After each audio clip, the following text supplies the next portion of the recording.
ஓ, அங்கே ஒரு அரசு பள்ளிக்கூடம் தெரிகிறதா, பக்கத்தில் பீஃப் பிரியாணி கடை இருக்கிறதா, அதற்கு பக்கத்தில் தான் எங்கள் வீடு. அந்த வீட்டுக்கு அடையாளம் பார்த்தீர்களா? உதயநிதி, நீ ஒரு விளையாட்டு பிள்ளை, விவகாரமான விளையாட்டு பிள்ளையாக இருக்கிறாய். என்னை போலவே நீயும் ஒரு கல் இருந்திருக்கிறாய். மீசை வைத்தவனெல்லாம் பாரதியா, தாடி வைத்தவனெல்லாம் பெரியாரா என்றல்லவா கேட்டிருக்க வேண்டும். எந்த ஒரு நல்ல புத்தகத்தையும் பாட புத்தகமாக வைத்தால் அதற்கு பிறகு பிள்ளைகள் படிக்க மாட்டார்கள். எந்த வீட்டிலாவது படிக்காத பெண்கள் உண்டா? பெண்கள் என்ன வண்டி ஓட்டலாம்? ஸ்கூட்டி. ஏன் ஸ்கூட்டி? இந்த கவிதையில் வருகிற பெண் மோட்டர் பைக் ஓட்டுகிறார்.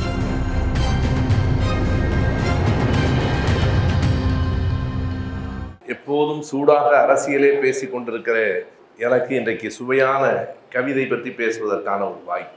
நான் இப்படி சொல்லுவது சூடான அரசியலில் விரக்தி அடைந்து சொல்லுவதாக யாரும் கருதிவிடக்கூடாது. இலக்கியம் என்பது மகிழ்ச்சி என்றால், அரசியல் என்பது நம்முடைய கடமை என்று கருதுகிறவன் கடமையிலிருந்து ஒரு நாளும் நாம் விலக மாட்டோம். ஆனாலும் இடையிடையே இடைப்பாறிக் கொள்வதற்கு கவிதை யுகங்களும் இலக்கிய தளங்களும் நமக்கு தேவைப்படுகின்றன. இந்த அரங்கில் நான் பல முறை பேசியிருக்கிறேன். தோழர் சிந்தா அவர்கள் சொன்னது போல இந்த மன்றத்தை தொடக்கி வைக்கிற விழாவிலேயே நான் பங்கு பெற்றிருக்கிறேன். எனவே தான் அந்த உரிமையில் தோழர் சிந்தா அவர்கள் உங்களுக்கு கொடுத்திருக்கிற தந்தை பெரியார் விருதினை பாராட்டி ஒரு விழாவை நடத்த விரும்புகிறோம், அதுவும் இந்த நூலக வாசகர் வட்டம் தொடங்கிய அதே பிப்ரவரி 18ஆம் நாள் நடத்த விரும்புகிறோம் என்று சொன்னார். பாராட்டப்படுகிற போது எல்லோருக்கும் மகிழ்ச்சியாகத்தான் இருக்கும். ஒரு உண்மையை சொல்ல வேண்டுமானால், பெரியார் விருது என்பதே ஒரு பாராட்டு. பிறகு பாராட்டுக்கு பாராட்டு நடத்தி கொண்டிருப்பதை விட பயனுள்ள செயல்களை மக்களோடு பகிர்ந்து கொள்வது நல்லது என்று தோன்றிற்று. எனக்கு பெரியார் விருது கொடுக்கப்பட்டிருக்கிறது என்றால் அதனுடைய அடிப்படையான நோக்கம், நான் பெரியாரின் கருத்துக்களை பரப்பி கொண்டிருக்கிறேன், தொடர்ந்தும் பரப்ப வேண்டும் என்பதற்காகத்தான் அந்த விருது கொடுக்கப்பட்டிருக்கிறது. எனவே அந்த பணியை செய்யலாம் என்கிற நோக்கத்திலே தான் இன்றைக்கு இந்த தலைப்பை நான் எடுத்துக்கொண்டேன். பெரியார் கருத்துக்களை பாராட்டுவதற்கு ஏன் கவிதை நூலை பற்றி பேச வேண்டும் என்றால், இந்த கவிதை நூல்கள் பெரியாரை பற்றித்தான் பேசுகின்றன. எனவே தான் இந்த நூல்களை நான் தேர்ந்தெடுத்தேன். ஒரு செய்தியை தொடக்கத்திலேயே நான் சொல்ல வேண்டும்.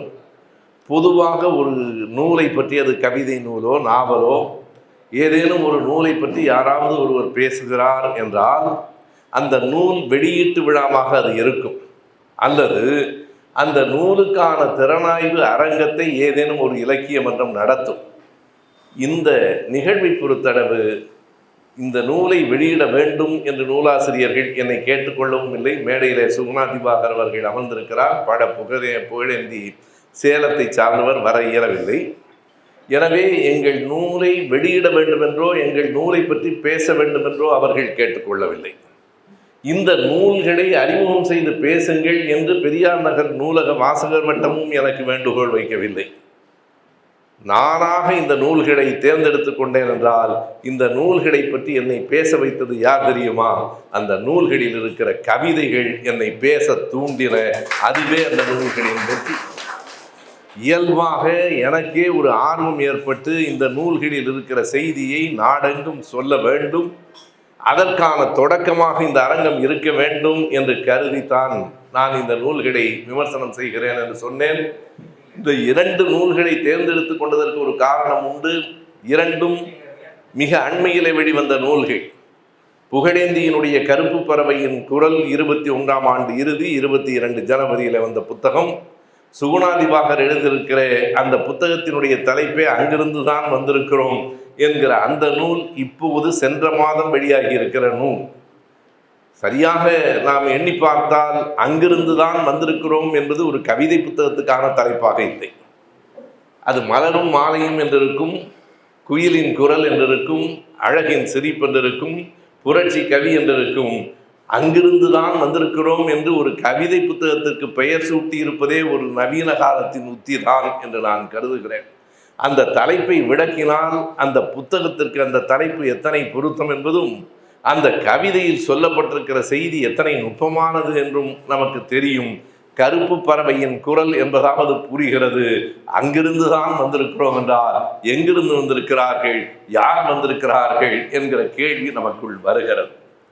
நண்பர்களே, இந்த இரண்டு நூல்களை பற்றியும் ஒரு முன்னுரையாக ஒன்றை சொல்ல வேண்டும். கவிதை பற்றி சொல்ல வேண்டுமானால் poetry is the way of using language in the other way என்று கலைக்களஞ்சியம் சொல்லும்.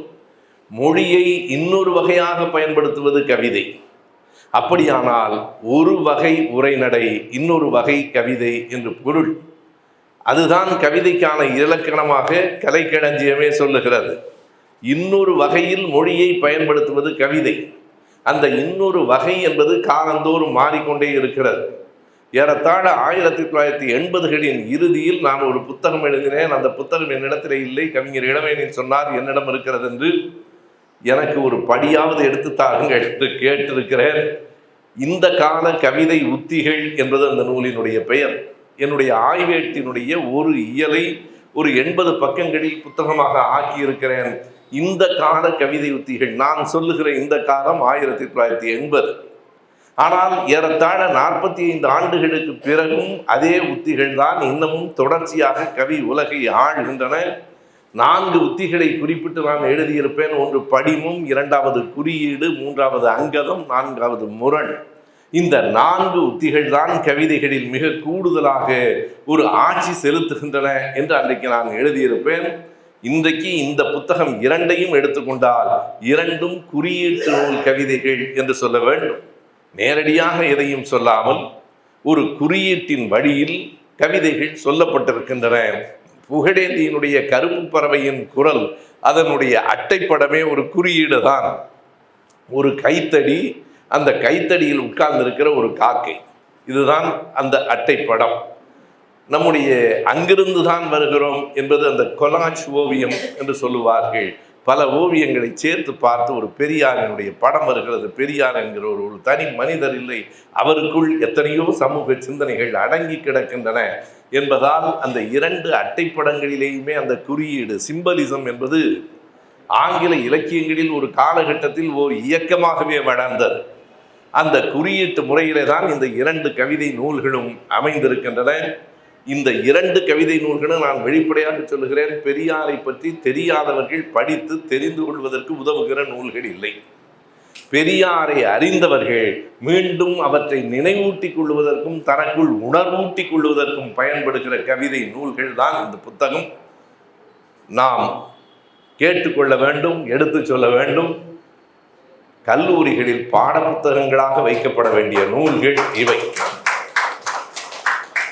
நீங்கள் கேட்கலாம், பாட நூல் குழுவில் நீங்கள் தானே உறுப்பினராக இருக்கிறீர்கள் என்று. இல்லை, அது வெளியீட்டு குழு, பெயர்தான் பாடநூல் குழு. ஆகையினாலே எங்களுக்கு அந்த அதிகாரம் இல்லை. லியோனி அவர்கள் தலைமையில் அமைந்திருக்கிற அந்த குழு பாடநூலை தீர்மானிக்கிற குழு அல்ல. அதற்கு SCRT என்று தனியாக ஒரு குழு இருக்கிறது. ஆனால் இன்னொரு அச்சமும் எனக்கு இருக்கிறது. எந்த ஒரு நல்ல புத்தகத்தையும் பாட புத்தகமாக வைத்தால் அதற்கு பிறகு பிள்ளைகள் படிக்க மாட்டார்கள். சாதாரணமாக ஒரு புத்தகம் இருந்தால் கூட படிப்பார்கள், பாட புத்தகம் என்றால் படிக்க மாட்டார்கள். இங்கே அந்த தனுஷாஸ்திரி என்கிற அந்த குழந்தை புறப்பட்டு போய்விட்டது என்று கருதுகிறேன். திருக்குறளை சொன்னபோது முதல் வரிசையில் இருந்து ஏறத்தாழ 40 குறட்பாக்களை அந்த குழந்தை சொல்லியிருக்கக்கூடும். ஒரு குறளில் ஒரு சொல்லை கூட பிழையாக சொல்லவில்லை என்பது ஒரு மிகப்பெரிய பாராட்டுவதற்காக இல்லை, நான் கவனித்து விட்டு சொல்லுகிறேன். எந்த சொல்லிலாவது பிழை வருகிறதா? ஏனென்றால் குழந்தைகள் சொல்லுகிற போது தடுமாற்றம் வரும். தடுமாற்றம் வந்தால் அதையும் நாம் ரசிக்கலாம். பிள்ளைகள் குரலிலே வருகிற மாற்றங்கள் பெரிய பிழை இல்லை.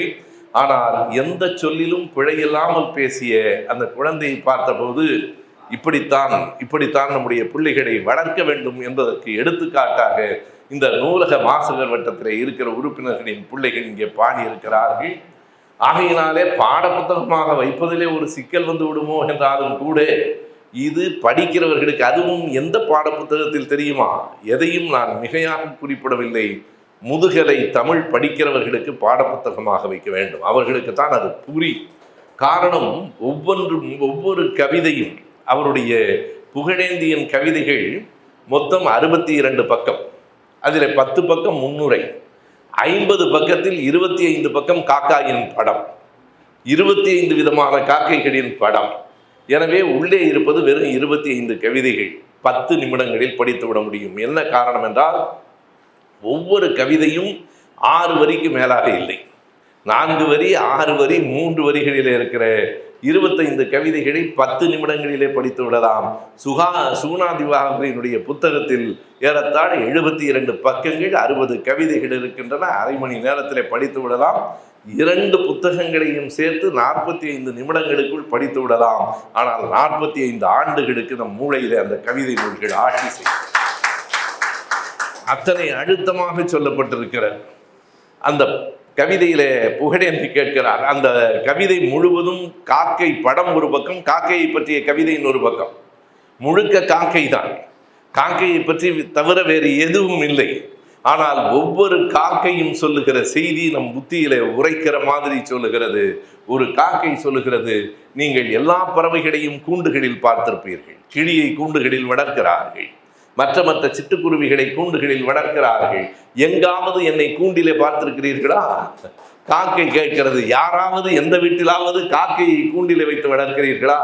ஏன் நான் கூண்டிலே இல்லை தெரியுமா? கருப்பு என்பது விடுதலையின் நிறம் என்ற அந்த கவிதை. ஏன் நான் கூண்டிலே இல்லை? விடுதலையின் நிறம் எனது. எந்த பயனும் என்னை கூண்டிலே அடைக்கும். இது காக்காயை பற்றிய கவிதை என்று யாராவது நினைத்து கொண்டால் அவர்களுக்கு கவிதை புரியவில்லை என்று பொருள். எங்கள் ஐயா பெரியாரை எவரும் எந்த விதமான சட்டகத்தில் அடைத்து விட முடியாது. என்னுடைய பல் மருத்துவர் தாயப்பன் அவர்கள் அண்ணா நகரிலே ஒரு மிகச்சிறந்த சிந்தனையாளர். அந்த பல் மருத்துவமனைக்கு போனால் ஒரு படத்தை நீங்கள் பார்க்கலாம். ஒவ்வொரு சட்டகம், ஒரு ஃப்ரேமுக்குள் மார்க்ஸ் இருப்பார், அம்பேத்கர் இருப்பார், டார்வின் இருப்பார், படங்களாக இருக்கும்.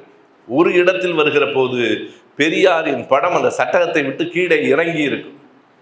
முதலாக போகிற போது நான் அந்த படத்தை முயன்றேன், சரி செய்ய முடியவில்லை. அந்த மருத்துவமனைக்கு வருகிறவர்களெல்லாம் இந்த படம் கீழே விழுக போகிறது என்று சொல்லுவார்கள். திட்டமிட்டு அப்படி வைக்கப்பட்டிருக்கிறது. என்ன காரணம் என்றால் அந்த மருத்துவர் சொல்லுகிறார், என்ன செய்வது, எந்த சட்டகத்திற்குள்ளும் பெரியார் அடங்கவில்லை. அதற்கான குறியீடாகத்தான் அவர் அந்த படத்தை அப்படியே வைத்திருக்கிறார். அதைத்தான் இந்த கவிதை சொல்லுகிறது. எங்காவது கூண்டில் அடைத்திருப்பீர்களா? இதை சொல்லுகிற போது என் துணைவியார் என்னிடத்துல கேட்டார், காக்காயும் கூட்டில இருக்கிறதா இல்லையா, கூடு கட்டுகிறது இல்லையா என்றார். உண்மைதான். கூடு வேறு, கூண்டு வேறு. கூடு நாம கட்டிக்கொள்வது, கூண்டு நமக்காக பிறர் தயார் செய்வது. வீட்டுக்கும் சிறைக்கும் என்ன வேறுபாடு? பல பேர் சிறை என்பது வசதி குறைவானது என்று கருதுகிறார்கள். பிர்லாவின் மாளிகையிலே தான் காந்தியார் இருந்தார். அது சிறைதான். எங்கே சிறை வைக்கப்பட்டால் என்ன? சிறை தான். அப்படியானால் சிறைக்கும் வீட்டுக்கும் என்ன வேறுபாடு? ஒரே ஒரு வேறுபாடு தான். நம் வீட்டின் கதவை நாம் பூட்டி கொண்டால் அது வீடு, நம்மை வைத்து யாராவது பூட்டினால் அது சிறை. மிக சுருக்கமாக சொன்னால் அதுதான். இடத்தை பொறுத்ததல்ல சிறை, அந்த கதவை யார் பூட்டுகிறார்கள் என்பது. நமக்கு சுதந்திரம் இருந்தால் வீடு. நீங்கள் எண்ணி பாருங்கள், வீட்டுக்கான அடிப்படையே சுதந்திரம் தான். நான் என்னதான் எத்தனை நெருக்கமான நண்பரின் வீட்டுக்கு போனாலும் கூட நம் வீட்டில் நாம் இருப்பது போல இருக்க முடியாது. ஒரு நண்பரின் வீட்டுக்கு போகிற போது நமக்கு ஒரு தயக்கம் இருக்கும். அந்த இடத்துல போய் தண்ணீரை நாம எடுக்கலாமா என்று தோன்றும். நான் வீட்டுக்கு போனால் என் சட்டையை தெரிகிறேன், படிக்கிறேன், சாய்ந்திருக்கிறேன், படிக்கிறேன். ஏனென்றால் வீடு என்றால் சுதந்திரமானது என்று பொருள். எங்கள் வீட்டில் சுதந்திரம் இல்லை என்று யாராவது சொல்வார்கள், ஆனால் அவர்களுக்கு வீடு இல்லை என்று பொருள். சுதந்திரமாக வீடு இருக்க வேண்டும் என்பதை விட எந்த இடம் சுதந்திரமாக இருக்கிறதோ அதுதான் நம் வீடு. காக்கைக்கு எங்கேயும் கூண்டு இல்லை, யாரும் காக்கையை கூண்டிலே வளர்க்கவில்லை. இப்படி ஒரு செய்தியை சொல்லி பல செய்திகளை இந்த 2 நூல்களும் விளக்குகின்றன. மேலோட்டமாக படிக்கிறவர்களுக்கு அது புரியாது. ஒரு இடத்தில் புகழேந்தியின் கவிதை நூலில் அந்த காக்கை சொல்லுகிறது, அந்த புத்தகத்தில் அனைத்துமே காக்கையின் குரல் தான். அந்த இடத்தில் ஒரு காக்கை சொல்லுகிறது, என்னை நீங்கள் ரசிக்க மாட்டீர்கள். ஏன் தெரியுமா? இல்லவே இல்லாத ஆதிகாலத்து அன்னப்பறவையை எண்ணி வியக்கிறவர்களுக்கு என்னை பிடிக்காது. அன்னப்பறவை என்று ஒன்று இல்லவே இல்லை. என்ன நடக்கிறது என்றால் இல்லாதவைகளைத்தான் நாம் ரசிப்போம், இருக்கிறவைகளை ரசிக்க மாட்டோம், உண்மைகளை ரசிப்பதில்லை. அப்படி அந்த காக்கை சொல்லுகிற போது ஒரு பாட்டு, ஒரு கவிதை இவ்வளவுதான், 4 வரிகளில் இருக்கிறது. காக்கை தன்னுடைய குணம் பற்றி சொல்லுகிறது. நமக்கெல்லாம் தெரிந்த கதை. ஒரு பாத்திரத்திலே தண்ணீர் கீழே கிடக்கிறது. காக்கை என்ன செய்கிறது? கல்லை கொண்டு வந்து போட்டு அதை நிரப்பி தண்ணீர் மேலே வந்தவுடன் குடிக்கிறது. அவ்வளவுதான் நாம் கற்று வைத்திருக்கிற கதை. இதைத்தான் திரும்பவும் அந்த கவிதை சொல்லுகிறது. கீழே கிடந்த தண்ணீரை மேலே கொண்டு வந்த அறிவின் கல் என்னுடையது. இது காக்கையை பற்றியல்ல நண்பர்களே, சமூகத்தில் கீழே கிடந்தவர்களை மேலே கொண்டு வந்தவர் தான் ஐயா பெரியார் அவர்கள். அதுதான் அவருடைய வாழ்க்கையின் போராட்டம். நீங்கள் காக்கையை எண்ணி பாருங்கள், எங்கோ கீழே கிடக்கிற தண்ணீரை மேலே கொண்டு வருவதற்கு அந்த காக்கைக்கு வேலை செய்த மூளை கூட இந்த மனிதனுக்கு வேலை செய்யவில்லையே. கீழே இருக்கிறவனை மேலே கொண்டு வர வேண்டும் என்று தோன்றவில்லையே. அப்படி கீழே இருந்தவர்களெல்லாம் மேலே வந்திருக்கிறார்கள் என்றால் அந்த சமூகத்திலிருந்து இந்த சமூகத்துக்கு நாம் வந்திருக்கிறோம் என்பதுதான் சுகுணாதிவாகரினுடைய கவிதை தலைப்பு. அங்கிருந்து தான் வந்திருக்கிறோம், கீழ் அடிமட்டத்திலிருந்து தான் வந்திருக்கிறோம், ஒடுக்கப்பட்ட சமூகத்திலிருந்து தான் வந்திருக்கிறோம், சுதந்திரமற்ற நிலையிலிருந்து தான் வந்திருக்கிறோம், தீண்டாமைக்கு உரியவர்களாக இருந்து தான் வந்திருக்கிறோம். இதை இப்படி நான் சொன்னால் இது உரைநடை. இப்படி சொன்னால் கவிதைகளிலே பல வகை உண்டு. உணர்வூட்டுகிற கவிதைகள், கங்கையை போல் காவிரி போல் கருத்துகள் ஊரும் உள்ளம் எங்கள் உள்ளம், வெண்கொடுமை சாக்காட்டில் விளையாடும் தோடங்கள் வெற்றி தோள்கள், செங்குருதி தனில் வெண்குருதி தனில் கமழ்ந்து வீரம் செய்கின்ற தமிழ் எங்கள் மூச்சாம் என்கிற புரட்சி கவிஞனின் பாட்டு நமக்கு உணர்வூட்டுகிற கவிதை. வாழ்வியல் கவிதைகள் உண்டு, ஆனால் குறியீட்டு கவிதைகள் இப்படியெல்லாம் உணர்வூட்டார். குறியீட்டு கவிதைகள் இப்படியெல்லாம் செய்திகளை நகைச்சுவையாகவோ வாழ்வியலோடோ சேர்த்து சொல்லாது. அதை நீ புரிந்து கொள்ளுகிறாயா என்று நமக்கு ஒரு சோதனை வைக்கும். அங்கிருந்து தான் வந்திருக்கிறோம் என்கிற அந்த கவிதையை மட்டும் சொல்லுகிறேன். அந்த கவிதை புத்தகம் எப்படி வந்தது என்று சுகுணா திவாகர் அவர்கள் எழுதியிருக்கிற அந்த முன்னுரை இருக்கிறது. அந்த முன்னுரையே ஒரு இலக்கியம். அந்த முன்னுரையே அடிப்படையாக ஒவ்வொருவரும் அறிந்து கொள்ள வேண்டிய இலக்கியம். என்ன சொல்லுகிறார் என்றால், சங்கர ராம சுப்பிரமணியன் என்று ஒருவர், யார் என்று எனக்கு தெரியாது, ஆனால் பெயர் எனக்கு அவர் யார் என்று சொல்லுகிறது. சங்கர ராம சுப்பிரமணியன், சங்கர அல்ல நண்பர்களே, சங்கர ராம சுப்பிரமணியன் ஏன் நவீன இலக்கியத்தில் பெரியார் இல்லை என்பதை பற்றி எழுதுகிறார்.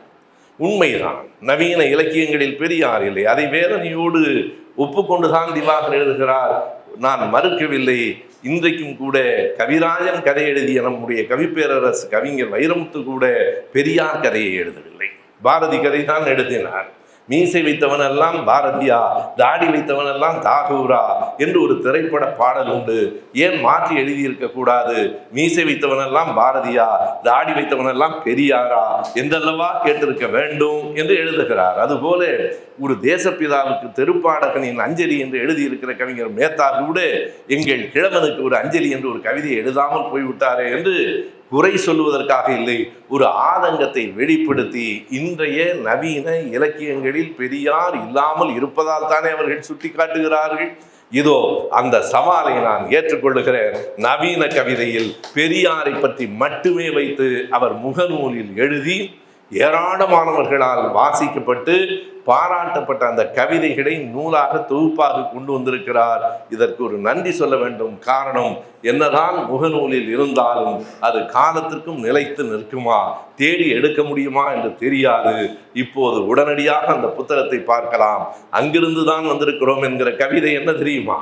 ஒருவர் இன்னொருவருக்கு தன் வீட்டை அடையாளம் சொல்லுகிறார். நீங்கள் மேலோட்டமாக பார்த்தால் அது ஒருவருக்கு அடையாளம். நான் அந்த தெருவிலே நிற்கிறேன், ஓ அங்கா நிற்கிறீர்கள், அங்கே இல்லை, வருகிற போது ஒரு திருவள்ளுவர் திருமண மண்டபம் இருக்கிறதா, அதை தாண்டி இப்படி வாருங்கள் என்று நாம் சொல்லுவது போல அப்படியே பேச்சு வழக்கில் அந்த கவிதை அமைந்திருக்கிறது. அது எப்படி தொடங்கும் என்றால், வணக்கம் வணக்கம், ஓ பழைய வீட்டிற்கு போய்விட்டீர்களா, நாங்கள் அங்கிருந்து புது வீட்டுக்கு வந்து விட்டோம், ஒன்றும் தூரம் இல்லை, நடந்து வந்து விடலாம், 7-8 தெருக்கள், வாருங்கள், நீங்கள் வலது பக்கமாக வார், அங்கே ஒரு பழைய பிராமணால் கஃபே என்று பெயரை அடித்த ஹோட்டல், அந்த ஹோட்டல் இப்போது இல்லை, அந்த இடத்துக்கு வந்து விட்டீர்களா, கொஞ்சம் திரும்புங்கள், ஒரு பழைய ரயில் நிலையம் இருக்கும், ஆம் அதே ரயில் நிலையம்தான், இந்தி எழுத்துக்களை தார்குண்டு அடித்தார்களே அதே நிலையம்தான், வாருங்கள், ஒரு மணிக்கூண்டு தெரிகிறதா, மணிக்கூண்டுக்கு பக்கத்தில் உங்களுக்கு தெரியும் பழைய நாகப்பன் சலூன் கடை, இப்போது அது மாறிவிட்டது, அவருடைய பேரன் அதை நாகப்பன் கிளினிக்காக மாற்றிவிட்டார்.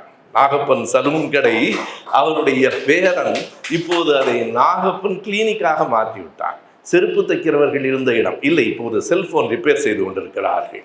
இன்னமும் கொஞ்சம் தள்ளி வாருங்கள், செயற்கை கரு உற்பத்தி மையம் இருக்கிறதா, பார்த்து விட்டீர்களா, தாண்டி வாருங்கள், ஒரு பெண் புல்லட் பைக்கிலே போகிறாள். பெண்கள் மிதிவண்டியிலே போனதை பார்த்துவிட்டே ஐயா பெரியார் அவர்கள் ஒரு ஊரில் உரத்த நாட்டில், கவிஞர் கலி பூங்குன்றம் தான் சொல்லுவார், உரத்த நாட்டிலே போய் கொண்டிருக்கிறோம், அப்போது காரை ஐயா நிறுத்துங்க நிறுத்துங்கன்னு சொல்லிட்டு கண்ணாடி கதவை இறக்கி விட்டுட்டு ஒரு காட்சியை பார்த்து குழந்தை போல கைதட்டி சிரிக்கிறார். எதை பார்த்து சிரிக்கிறார் என்றால், ஒரு 7-8 பெண் குழந்தைகள் சீருடையிலே மிதிவண்டியிலே பள்ளிக்கூடத்துக்கு போய்கொண்டிருக்கிற காட்சியை பார்த்து விட்டு தன் பேர குழந்தைகளை பார்த்து ஒரு பாட்டன் எப்படி மகிழ்வானோ, வருகிற போது நண்பர் மணிக்கு தெரியும், லண்டனில் இருக்கிற என் மகன் என் பேர குழந்தையை வீடியோவில் காட்டுகிற போது நான் எல்லாவற்றையும் மறந்து ஒரு குழந்தை போல தாத்தா சொல்றான் என்று அவனோடு கொஞ்சுகிறேனே. அப்படி இந்த நாட்டில் இருக்கிற பிள்ளைகளை எல்லாம் தன் பேர குழந்தைகளாக நினைத்தவன் அந்த கிழவன். 7-8 பெண் குழந்தைகள் போகிறார்கள், பையன் அல்ல, 7-8 பெண் குழந்தைகள் பள்ளிக்கூடத்துக்கு மிதிவண்டியிலே சீருடையிலே போகிறார்கள் என்பதை பார்த்து கைதட்டிய காலம் படிக்கிற பிள்ளைகள் வீட்டிலே இல்லை. ஒரு பெண் வயதுக்கு வந்தால் உடனே அந்த பெண்ணை படிப்பதிலிருந்து நிறுத்தி விடுவார்கள். படித்த பெண் எந்த வீட்டிலும் இல்லை. அந்த காலம் தாண்டி அங்கிருந்து தான் வந்திருக்கிறோம் நண்பர்களே. படிக்காத பெண்கள் எந்த வீட்டிலும் இல்லை. உண்டா? எந்த வீட்டிலாவது படிக்காத பெண்கள் உண்டா? அதுவும் பெண்கள் மிதிவண்டி அல்ல. அதுவும் இப்போது நீங்கள் எண்ணி பார்த்தால் பெண்கள் என்ன வண்டி ஓட்டலாம்? ஸ்கூட்டி. ஏன் ஸ்கூட்டி? இந்த கவிதையில் வருகிற பெண் மோட்டர் பைக் ஓட்டுகிறாள், புல்லட் பைக் ஓட்டுகிறாள். ஓ புல்லட், அது யார் தெரியுமா? வனஜாவின் பேத்தி. நீங்கள் இருந்தபோது ஒரு பெண் பால்ய விவாகத்திலிருந்து விலகி ஒரு கிறிஸ்தவரை மணந்து கொண்டு வீட்டில் ஒரு போராட்டமே நடந்தது. அவளின் பேத்தி தான். பார்க்க ஆண் பிள்ளை போல இருக்கிறாளா? அப்படித்தான் இருப்பாள். ஏனென்றால் நாங்கள் அங்கிருந்து தான் நீங்கள் வந்திருக்கிறோம். கவிதைகளுடைய அழகு இருக்கிறது பாருங்கள். ஏறத்தாழ அருகிலே வந்து விட்டீர்கள். இன்னமும் என்ன இருக்கிறது? ஓ, அங்கே ஒரு அரசு பள்ளிக்கூடம் தெரிகிறதா? பக்கத்திலே பீஃப் பிரியாணி கடை இருக்கிறதா? அதற்கு பக்கத்திலே தான் எங்கள் வீடு. அந்த வீட்டுக்கு அடையாளம் பார்த்தீர்களா? பீஃப் பிரியாணி கடை. வெறும் சாதாரண பிரியாணி கடை அல்ல. இந்த பயல்களை எங்கே அடிக்க வேண்டும் என்று தெரிந்து அந்த பீஃப் பிரியாணி கடைக்கு பக்கத்திலே தான் எங்கள் வீடு என்று நீங்கள் சொல்லுகிற முகவரி வீட்டின் முகவரி அல்ல நண்பர்களே, இந்த நாட்டின் முகவரி, இந்த சமூகத்தின் முகவரி. இந்த சமூகம் எப்படி நடந்து வந்தது என்பதை எடுத்து சொல்லுகிற விளக்கம். அது கடைசியாக அந்த கவிதை எப்படி முடியும் என்றால், ஆம், அங்கிருந்து தான் வந்திருக்கிறோம், அங்கிருந்து தான் இவ்வளவு தூரம் கடந்து வந்திருக்கிறோம், நீங்களும் வாருங்கள், நீங்களும் பழைய வீட்டுக்கு அல்ல வாருங்கள் என்று அழைக்கிற அந்த கவிதை தொடங்கி ஒவ்வொரு கவிதையும் உயிரும் ஜீவனும் உடையதாக இருக்கிறது. அவர் கேட்கிறார், யாரையும் அவர் பெயர் கூட சொல்வதில்லை கவிதையில். அவர் சாதி சங்கத்திற்கு போய் சாதிகளை எதிர்த்து பேசினார். பெரியார் சாதி சங்கத்தில் பேசியிருக்கிறாரே? ஆம், பேசியிருக்கிறார். என்ன பேசியிருக்கிறார் என்று பார்த்திருக்கிறீர்களா? சாதி சங்கத்திற்கு போய் சாதியை எதிர்த்து பேசியிருக்கிறார். தாலியை எடுத்து கொடுத்து விட்டு தாலியை எதிர்த்து பேசியிருக்கிறார். செய்யாறில் வாழமந்தான் என்று நினைக்கிறேன், அந்த ஊர் செய்யாருக்கு பக்கத்திலே ஒரு சின்ன ஊர். அந்த ஊரில் தான் ஐயா அவர்கள் திருமண வீட்டில் பேசியதிலேயே மிக கூடுதலாக பேசியது. ஏறத்தாழ 3.5 மணி நேரம் பேசியிருக்கிறார். என்ன வியப்பென்றால் 3.5 மணி நேரம் பேசியது வியப்பல்ல, 3.5 மணி நேரம் உட்கார்ந்து மக்கள் கேட்டிருக்கிறார்கள். அப்படி பேசி இருக்கிறார் அவர் நண்பர்களே. அப்படி பேசி முடித்த போது அந்த பெண்ணுக்கு தாலியெல்லாம் கட்டி, இந்த தாலி எதற்காக கூடாது என்பதை அவர் எடுத்து சொல்லி 3.5 மணி நேரத்திற்கு பிறகு ஒரு அதிசயம் அந்த திருமண வீட்டில் நடந்தது. உண்மையாய் நடந்த நிகழ்வை சொல்கிறேன். அந்த பெண் மணமகள் எழுந்து வந்தாள். ஐயா, நான் இந்த தாலியை கழட்டி வச்சிடறேன்னா. அதுதான் ஐயா பெரியார் பெற்ற வெற்றி, வாழ்நாளில் கண்கூடாக பெற்ற வெற்றி. அவர் சொன்னார், சாதி சங்கத்திற்கு போய் சாதி எதிர்த்து பேசுவார், வேற எங்கேயும் இல்லை. அவனுங்கிட்டே போய் ஆசிரியர் சங்க விழாவில் பார்த்தா, நீ எல்லாம் என்ன பண்ணிட்டு இருக்கிற, அறிவை வளர்ப்பதா இல்லை வெறும் பாடம் சொல்லி கொடுக்குறதா உன் வேலையான்னு கேட்பார். தொழிலாளர்கள் மத்தியிலே பெரியார் பேசுகிற போது என்ன பேசுகிறார் என்றால், எத்தனை நாளைக்கு கூலி உயர்வு கேட்டுக்கிட்டே இருக்க போற, எப்போது தொழிலில் வருமானத்தில் பங்கு கேட்க போறேன்னு அவனை போய் கேட்டார். தொழிற்சங்கத்தில் போய் தொழிலாளர்கள் சங்கத்துக்கு எதிராக, சாதி சங்கத்துக்கு போய் சாதிக்கு எதிராக, திருமண வீட்டுக்கு போய் திருமணத்துக்கே எதிராக பேசிய இந்த அடங்காத குழந்தைக்கு யார் தந்தை என்று பெயர் வைத்தார்கள்னு கேட்கிறார். இப்படி ஒரு அடங்காத குழந்தைக்கு அந்த கவிதைக்கான தலைப்பு என்ன தெரியுங்களா? Rowdy baby. அதற்கான தலைப்பே 2 தலைப்புகளை நான் எண்ணி பார்த்தேன். ஒன்று ரவுடி பேபி, இன்னொன்று மெடிக்கல் மிராக்கிள். சரிதானா? அதாவது ஒருவேளை இது காரணமாக இருக்கலாம். எனக்கு சுதாகர் பேசினால் தெரியும், ஐயா இருமொழி கொள்கையை ஏற்றவர், ஐயா பேச்சு வழக்கில் மக்களுக்கு புரிய வேண்டும் என்று நினைத்தவர். அவருக்கு பெரிய மொழி தூய்மையில் எந்த தூய்மையிலே அவருக்கு நம்பிக்கை இல்லை. சாதி தூய்மை, இன தூய்மை, மொழி தூய்மை, இந்த தூய்மை என்பதே ஒரு பாசிசத்தை நோக்கித்தான் கொண்டு போய் நிறுத்தும். தூய்மையிலெல்லாம் அவருக்கு எந்த நம்பிக்கையும் இல்லை, மொழி தூய்மையிலையும் இல்லை. ஐயா ஆசிரியர் தான் சொல்லுவார், ஆங்கிலத்தில் ஒரு பத்திரிகை ரெவல்ட் என்று தொடங்குகிறார்கள். என்னாச்சுப்பா இன்னமா பத்திரிகை வரலன்னு கேட்டுக்கிட்டே இருக்கிறார். அப்போது ஆசிரியரும் அப்போது குத்தூசி குருசாமி அவர்களும் போய் பெரியார் இடத்துல சொல்லுகிறார்கள், எல்லாம் தயார் பண்ணிட்டோம், கொஞ்சம் ஆங்கிலத்தில் அந்த தொடர்படையெல்லாம் இருக்குது, ஏன்னா நமக்கு ஆங்கிலத்தில் என்ன பெரிய பரிச்சயம் இருக்கும், அதெல்லாம் இருக்குது, அதை சரி பண்ணிட்டு கொண்டு வந்துடுறோம். அதுக்கு பெரியார் சொன்ன பதில், சீக்கிரம் கொண்டாங்கப்பா, மக்கள்கிட்ட கருத்து போகணும், இங்கிலீஷில் பிழையா இருக்கு, அதை படிக்கிறவன் திருத்திக்குவான், இங்கிலீஷ் தெரிஞ்சவன் தானே படிக்கலாம், நீ தெரியாதவனை படிக்க போகிறான், அதை அவன் திருத்தி படிச்சுக்குவான், நீ பத்திரிகையை கொண்டு வாங்கினார். Medical miracle. என்ன மெடிக்கல் மிராக்கிள், மருத்துவ அதிசயம் எது என்று கேட்டால், பெரியார் சிலையை இன்னமும் உடைத்துக் கொண்டிருக்கிறார்கள். அவர் இறந்து 50 ஆண்டுகளுக்கு பிறகு இன்னமும் சிலையை உடைத்துக் கொண்டிருக்கிறார்கள். என்ன வேடிக்கை நடக்கிறது என்றால், சிலையை உடைத்தவனெல்லாம் யார் என்று கடைசியாக காவல்துறை சொல்லுகிறது, அவர்கள் மனநலம் இல்லாதவர்கள். அது எங்களுக்கு முன்னாலேயே தெரியும்டா. மனநலம் இல்லாதவன் தான் பெரியார் சிலையை உடைப்பான் என்று எங்களுக்கு முன்பே தெரியும். இவர்கள் துப்பறிந்து கடைசியாய் சொல்வார்கள், அவனுக்கு மனநலம் சரியில்லை. அப்படியானால் இவர் எழுதுகிறார், பாருங்கள், இறந்து போய் 50 ஆண்டுகளுக்கு பிறகும் இவ்வளவு மனநோயாளிகளை ஒருவன் கண்டுபிடிக்கிறான் என்றால் மெடிக்கல் மிராக்கிள் தானே அது. அவர் இறந்து போய்விட்டார், ஆனால் இறந்து போய் இத்தனை ஆண்டுகளுக்கு பிறகும் மனநோயாளிகளை அவர் கண்டுபிடிக்கிறார் என்று அவர் சொல்லுவார். சொல்லிவிட்டு கடைசி வரி மிக அருமையான வரி அவர் எழுதுகிறார், எதற்காக இவர்கள் மனநோயாளிகள் சிலைகளை உடைக்கிறார்கள்? மனநோயாளிகள் மருந்து பாட்டில்களை உடைக்கத்தான் செய்வார்கள், அவ்வளவுதான். அது மருந்து புட்டிகளை மனநோயாளிகள் உடைக்கத்தான் செய்வார்கள். எந்த நோயாளியும் மருந்தை விரும்பியாவுங்கிறான். நீங்கள் எண்ணி பாருங்கள், வேறு வழி இல்லாமல் மருந்தை எடுத்துக்கொள்கிறோமே தவிர லட்டு சாப்பிடுகிற மாதிரி யாராவது மாத்திரையை மகிழ்ச்சியாய் சாப்பிட முடியுமா? எனவே மனநோயாளிகள் மருந்து புட்டிகளை உடைக்கிறார்கள். போகட்டும், ஒரு கேள்வி இருக்கிறது, நீங்கள் மருந்து புட்டிகளை உடைக்கிறீர்கள், சரி, எதற்காக சிலையை வெறுத்த நீங்கள் சிலையாக எழுந்தீர்கள்? ஒரு கேள்வி இருக்கிறது. சிலை வேண்டாம் என்று தானே சொன்னோம், சிலையை வெறுத்த நீங்கள் எதற்காக சிலையாக எழுகிறீர்கள்? இதை ஒரு நேர்காணலில் பாண்டேயன் இடத்துல கேட்டார், ரங்கராஜ் பாண்டேயன். நான் வேண்டுமென்றே ரங்கராஜ் பாண்டே என்று சேர்த்துத்தான் சொல்லுவேன், என்றால் பாண்டே என்று உங்களுக்கு தெரிய வேண்டும், வெறுமனே ரங்கராஜ் என்று நினைக்கக்கூடாது. அவர் கேட்டார் என்ன இடத்துல, சிலை வணக்கம் கூடாது என்று சொல்லுகிறேன், நீங்கள் ஏன் பெரியாருக்கு சிலை வைக்கிறீர்கள்? வேறொன்றும் இல்லை, அந்த சிலைகள் வணங்குவதற்காக வைக்கப்படுகின்றன, இந்த சிலைகள் அடுத்த தலைமுறைக்கு வழிகாட்டுவதற்காக வைக்கப்படுகிறது. அதுதான் இரண்டுக்கும் இடையில் இருக்கிற வேறுபாடு. வருகிற பிள்ளை கேட்கட்டும், சில இடங்களில் உடைந்து போன சிலையை புதுப்பிக்காதீர்கள் என்று நான் சொல்லியிருக்கிறேன். பெரியாரினுடைய சிலையை கையை உடைத்து விட்டார்கள், இருக்கட்டும், அப்படியே இருக்கட்டும், ஏன் புதுப்பிக்க வேண்டாம் என்கிறீர்கள்? அப்போதுதான் அடுத்த தலைமுறையில் வருகிற பிள்ளை கேட்பான், ஏன் இவர் கை உடைந்திருக்கிறது என்று. ஏன் உடைத்தார்கள்? அவர் என்ன சொன்னார்? அவர் சொன்னது ஏன் அவனுக்கு விளங்கவில்லை? அதை எப்படி நீ ஏற்றுக்கொள்ள வேண்டும் என்று விளக்கம் சொல்வதற்கு சிலை முழுதாக இருப்பதை விட இவர்களால் உடைக்கப்பட்ட வடிவத்திலேயே இருப்பது நல்லது என்று நான் கருதுகிறேன். ஆனால் இவர் மிக அருமையாக இன்னொரு விளக்கத்தை சுகுணா திவாகர் சொல்லுகிறார். நீங்கள் சிலையை மறுத்தீர்கள், பிறகு ஏன் நீங்கள் சிலையாகவே எழுந்தீர்கள்? வேறு ஒரு காரணமும் இல்லை. நமக்கு கொரோனா வந்தது. கொரோனா வருகிற போது தடுப்பூசி போட்டார்கள். தடுப்பூசியில் என்ன இருந்தது? கிருமி தான் இருந்தது. உள்ளே இருக்கிற கிருமியை கொள்வதற்கு வெளியே இருந்து ஒரு கிருமியை உள்ளே அனுப்பினார்கள். அதுதானே அம்மை நோய்க்கு கண்டுபிடிக்கப்பட்ட மருந்து. அதுதானே முதலில் அம்மை நோயை அவர்கள் ஒரு மாரியம்மன் இறங்கி விட்டதாக கருதினார்கள். மாரியம்மன் இறங்கினால் கொண்டாட வேண்டியது தானே, ஏன் அதற்கு வைத்தியம் பார்க்கிறாய்? எனவே அதற்கு பிறகு 1000 கண்ணுடையாள் என்றார்கள். இறுதியில் இது வெம்மை நோய் என்று கருதினார்கள். எனவேதான் வெயில் தேசத்தில் வருகிறது. இல்லை, வெம்மை நோயும் அல்ல, அது கிருமிகள், நுண்கிருமிகள், வைரஸ், அதனால் வருகிற நோய் தான் அம்மை நோய்.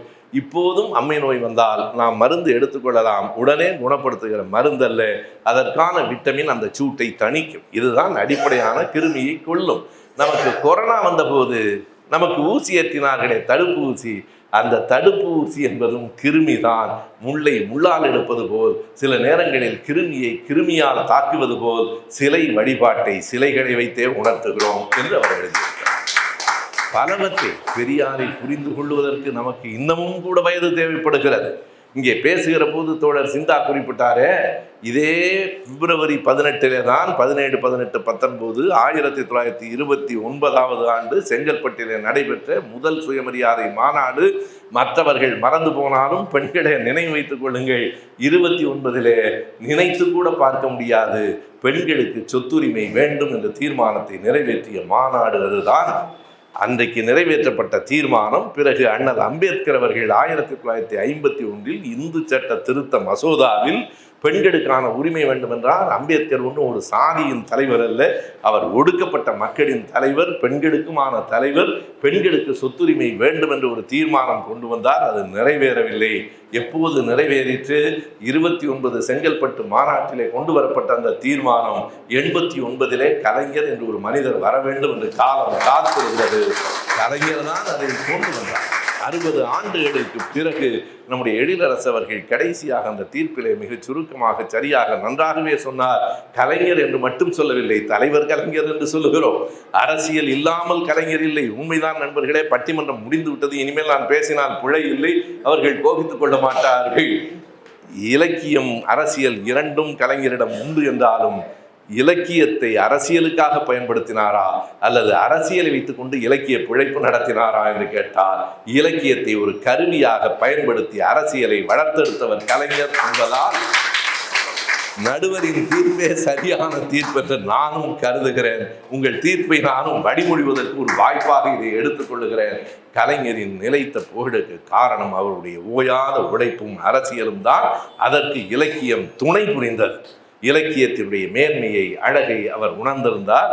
ஆகவே எந்த ஒன்றையும் எப்படி நாம் கையாளுகிறோம், சிலை என்பதை எப்படி பார்க்கிறோம், சிந்தா அவர்களினுடைய வாதம் சரியான வாதம். நீங்கள் கலைஞருக்கு எதை, அரசமைப்பு சட்டத்தை, ஒரு செங்கோலை, அரியணையை நினைவு சின்னமாக வைக்கவில்லை, பேனாவைத்தானே வைக்கிறீர்கள் என்றார். ஆம், பேனாவினால் தான் எங்களை கலைஞர் மாற்றினார், பேனாவினால் தான் செய்திகளை எடுத்து சொன்னார். இன்றைக்கு அவர்கள் வாரிசு தொடர்கிறது என்று வருத்தப்படுகிறார்கள் சிலர். அது கொள்கை வாரிசு என்று அவர்களுக்கு புரிகிற காலம் வரும் நண்பர்களே. அதை பற்றி கவலை இல்லை. மறுபடியும் நீங்கள் கருதலாம், சூடான அரசியலை விட்டு சுவையான கவிதை பேச வருகிறேன் என்று சொல்லிவிட்டு அரசியலைத்தானே பேசுகிறீர்கள் என்று.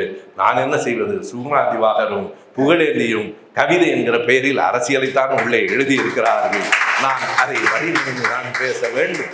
எனவே இப்படி ஒரு அழகான ஒப்புமையை சிலைகளை வைத்து சுகுணா திவாகர் சொன்னார் என்றால், பட புகழேந்தி சொல்லியிருக்கிற ஒரு வரியை நான் சொல்ல வேண்டும். மிக அழகான வரி. சிந்தாவின் வார்த்தையும் நான் மீறிவிடக்கூடாது. எனவே நேரத்தையும் கருதி கொண்டு நான் எப்படி பேசுகிறேன் என்றால், நேரம் இருக்கிற வரையில் சொல்லுவதற்கு செய்திகள் இருக்கின்றன. இன்னும் அரை மணி நேரம் கொடுத்தால் இன்னும் அரை மணி நேரம் அந்த புத்தகத்திலிருந்து சொல்லுவதற்கு செய்திகள் இருக்கின்றன. பட புகழேந்தி ஒரு இடத்திலே எழுதியிருக்கிறார். எத்தனை நுட்பமான பார்வை பாருங்கள். காக்கை சொல்லுகிறது, நீங்கள் பெரியார் என்று கருதாதீர்கள். காக்கை சொல்லுகிறது, பிறகு பொருத்தி பாருங்கள். காக்கை சொல்லுகிறது, எனக்கு உணவில் வரைமுறையெல்லாம் இல்லை.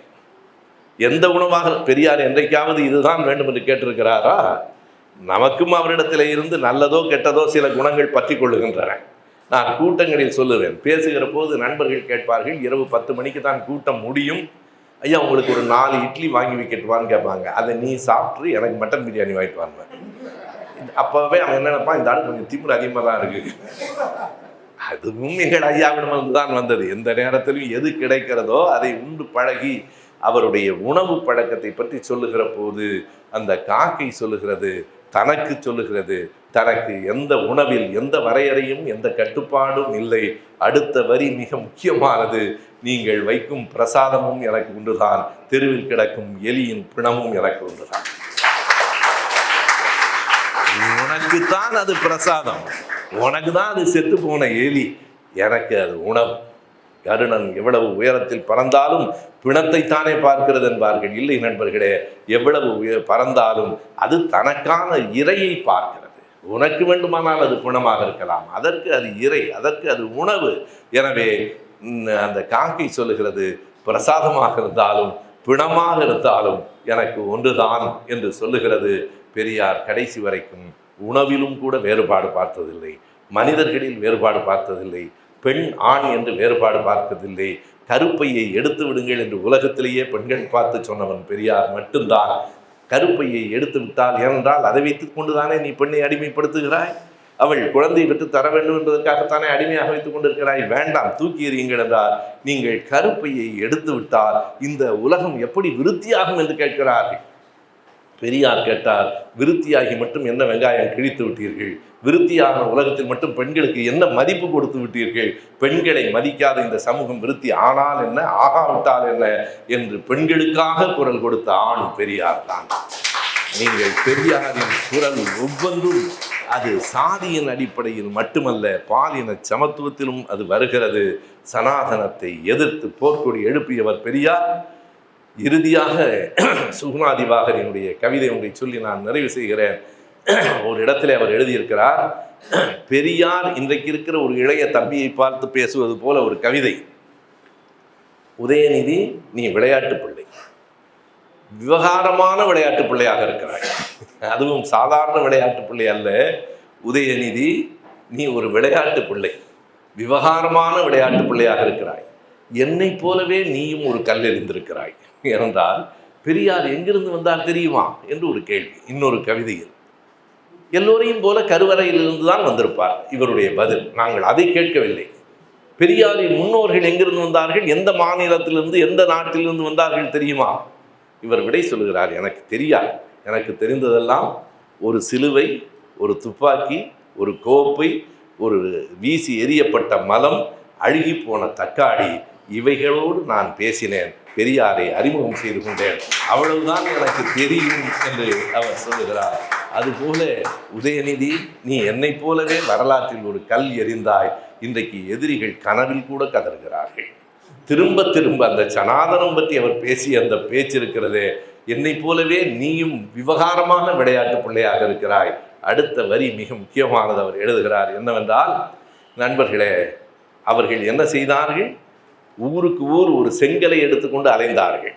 பாபர் மசூதி கட்டுகிறோம் என்று சொல்லி ஆளுக்கு ஒரு செங்கல் கொடுங்கள் என்று செங்கலை வாங்கினார்கள். அத்தனை செங்கல்களையும் சேர்த்து வைத்து ஒரு தேசத்தை உடைத்தார்கள். கட்டவில்லை, அத்தனை செங்கலையும் சேர்த்து வைத்து ஒரு தேசத்தை உடைத்தார்கள். ஆனால் உனக்கு ஒரே ஒரு செங்கல் போதுமானதாக இருந்தது. அத்தனை செங்கலையும் எடுத்து வைத்து அவர்கள் தேசத்தை உடைத்தார்கள். நீ ஒரு செங்கலை வைத்து அவர்களின் கனவையே உடைத்து எரிந்து விட்டாய்.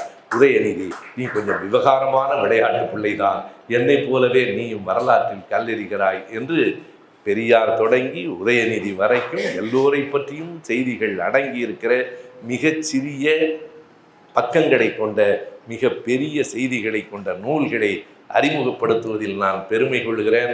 உங்கள் எல்லோருக்கும் ஒரு வேண்டுகோள், இந்த அறிமுக உரையை கேட்டு கலைந்து போவதில்லை, இந்த புத்தகங்கள் எங்கே கிடைக்கும் என்று கேட்டு ஒவ்வொரு வீட்டிலும் இந்த நூல்கள் இருக்க வேண்டும் என்று நான் ஆசைப்படுகிறேன். கருப்பு பிரதிகள் சுகுணாவினுடைய புத்தகத்தை வெளியிட்டிருக்கின்றன. தொல்காப்பியர் பூங்கா என்கிற சேலத்தில் இருக்கிற பதிப்பகம் அவருடைய நூலை வெளியிட்டிருக்கிறது. நூல்களை வாங்குங்கள், படியுங்கள், பரப்புங்கள். வாய்ப்புக்கு நன்றி, வணக்கம். வீழ்ந்த தமிழினம் திராவிட இயக்கத்தால் விழித்தெழுந்த வரலாற்றை விளக்கும் நூல் திராவிடத்தால் எழுந்தோம். ஆசிரியர் பேராசிரியர் சுப வீரபாண்டியன். விலை ரூபாய் 160 மட்டும். புத்தகம் வாங்க திரையில் தெரியும் தொலைபேசி எண்களுக்கு தொடர்பு கொள்ளுங்கள். மேலும் கருஞ்சட்டை பதிப்பகத்தின் இணையதளத்துக்கு வாருங்கள்.